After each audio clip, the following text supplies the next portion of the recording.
Well, hello guys, and welcome here to a new video. And today we are going to have a look at Base because we actually got some interesting news that Base will start to explore a network token, and that most likely means an airdrop for the user base of Base itself. And in today's video we are going to have a look what you already can do to check how far, or better say how good you did over on the Base network, as well as also what you could do to potentially get the Base airdrop. What you can do is obviously bridge over first of all some funds before you get started exploring the ecosystem, because you cannot really mint your ENS if you don't have any funds, and that I would recommend using Jumper, because you are then including also the Jumper airdrop in the Base airdrop. So 2-in-1 airdrops of course is better than just getting one.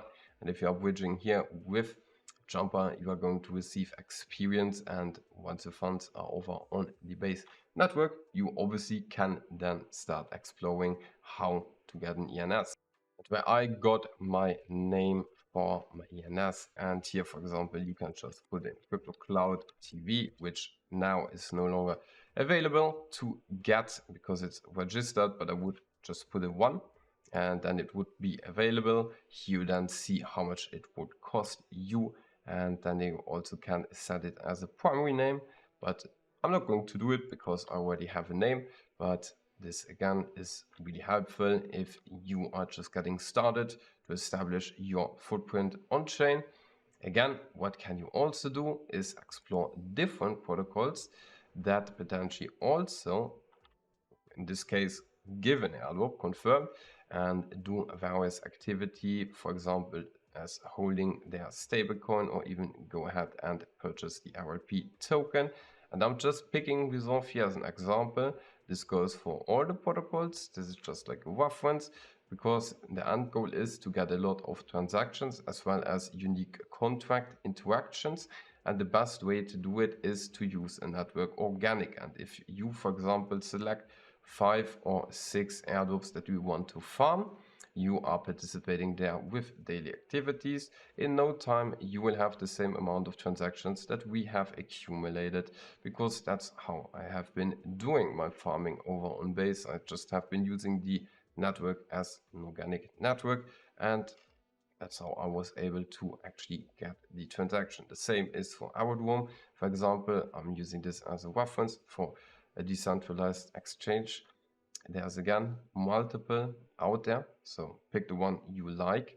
But what you can do over here is, for example, swap into various ERC20 tokens and even go ahead and supply some liquidity. And when supplying liquidity, you are also earning fees.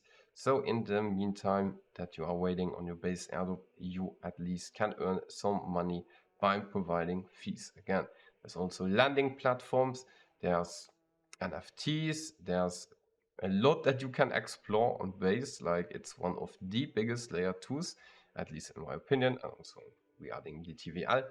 And that pretty much already explains everything. Use the network as you use any other network. That's always the best to be included. If you are obviously farming for it, then you might get disappointed because you get an allocation less than your expectation, and that of course is going to suck more than if you would just have used Base and used it for yield farming and, for example, farming the Resolve airdrop, and then all of a sudden you get the Base airdrop, and that's the big surprise at the end. That's how I always see it with airdrops that are not really confirmed, that are pretty much out in the blue. And it's actually fitting because the logo of Base is blue. But nevertheless, hope you guys actually enjoyed watching. I guess most of you guys who did watch the video should be already over on the Base network. If you want, let me know your stats in the comments down below. I'm always interested into looking at numbers. And hope you guys have a wonderful day or night wherever you are based, and we will see us in the next video. Bye bye.